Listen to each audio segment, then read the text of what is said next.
What's a typical day like in the life of Assemblyman Bradford?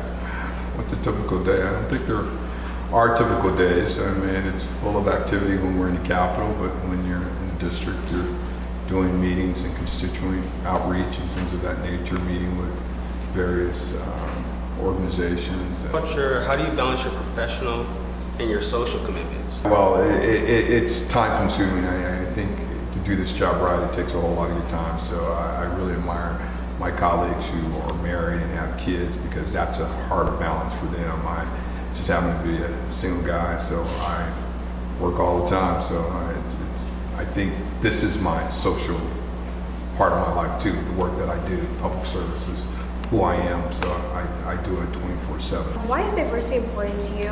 Of all the bills, the 11 bills that you helped sign into law, which of them do you think focuses on diversity and inclusion?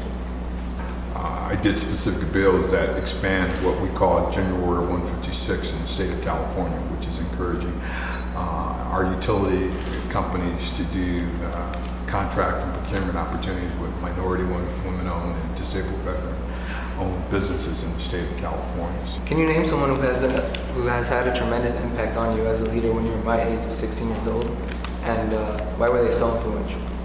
It's a few teachers in my life that inspired me to do what I do today, and just not necessarily be an elected official, but show up, stand up, speak up. And I think that's important that we do those things. A lot of times we just remain quiet and never let our voice be heard. So I think it's key that at your age, your voice is important. What is a trait that you believe every leader should possess? Showing up. Got to show up. What is the biggest challenge leaders of today are facing, and why? Yeah, I think it's commitment. I mean, a lot of folks are in leadership positions, but might not be as committed to the process as they should. I mean, and you just got to stay committed. What is one mistake that you witness today's leaders often making?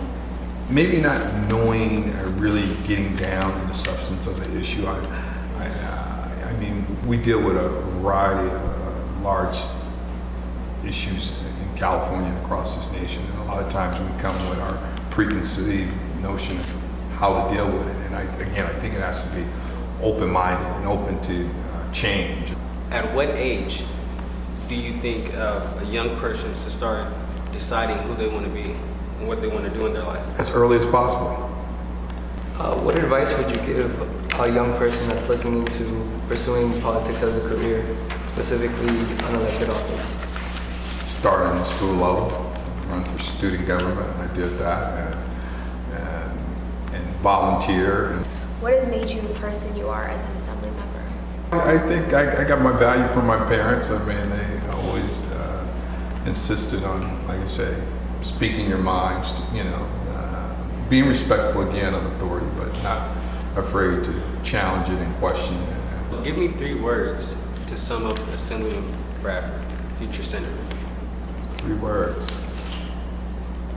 committed, hardworking, and I show up.